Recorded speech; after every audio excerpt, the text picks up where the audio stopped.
go? How did it go? Listen, I sort of a boring cross exam. I thought they were going to go somewhere, but I think they understand that they have nothing as it relates to a case other than, I guess, an overzealous attorney general who would destroy all of New York business by going after transactions where there are no victims, I guess, other than herself. But you guys have got to think about the precedent that this case sets. If an attorney general can, years later, after all parties of transactions are paid back in full, with interest, making hundreds of millions of dollars, where they have no complaint, where they said they wouldn't have done anything differently, where every witness, as it relates to my brother and I, every witness that the Attorney General has called have said that my brother and I were not involved in the statement of financial condition. That even includes their star witness, the perjurer in chief, Michael Cohen, who's perjured himself probably more times than any human being I can think of. Even he said, perhaps the one time he was actually telling the truth in all of this, that my brother and I had nothing to do with it, but it doesn't matter because it's a witch hunt. It always has been. But the precedent that it sets for New York business, if you don't perhaps donate to Letitia James' re-election campaign, I too will go after your billion-dollar transactions. It's ripe for extortion and corruption, but that's what you get from the Democrat Party in New York these days, it seems. So it's a scary precedent. I don't know how anyone could do business in this city with that.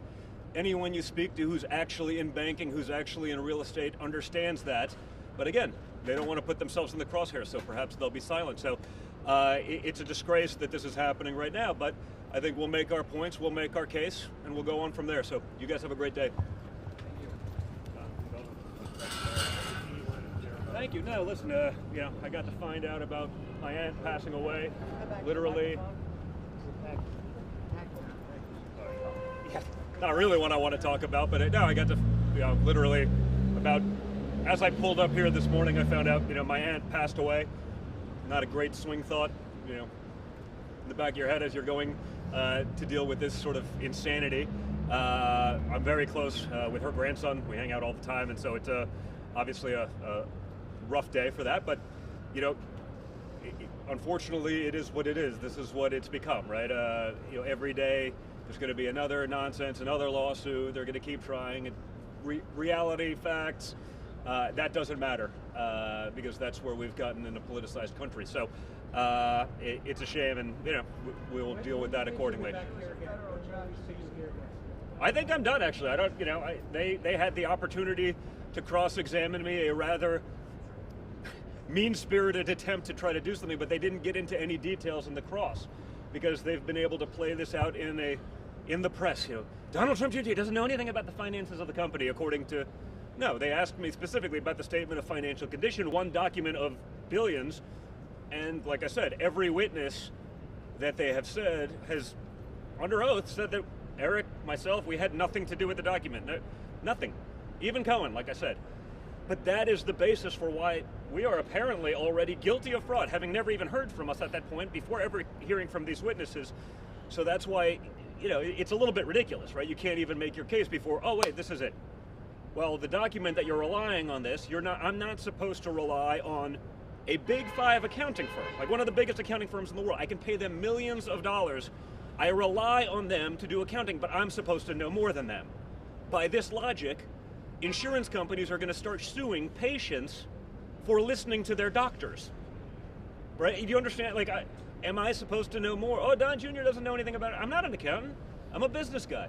I went through each and every one of our deals. Had they asked me those questions, I could have very easily answered them, but I can't answer questions about a document that literally everyone acknowledges I had nothing to do with. I rely on the accountants to do that. Don, it seems like you had a pretty good rapport with Judge Moore, and the defense has been pretty hard on him. What's your view? It was, perhaps there's a New York personality there, but no, I think he understood.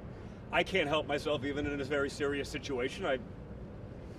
If you take yourself too seriously, the world sort of sucks. You got to have a little bit of fun with it. So I did. We had some, quips in the courtroom. The first time I was here, sort of gave me a fist bump on the way out. I guess I had a rather snappy response to something that was, I can't even remember what it was right now. And he said, that was really funny. And sort of, so, Do you share your dad's views about how?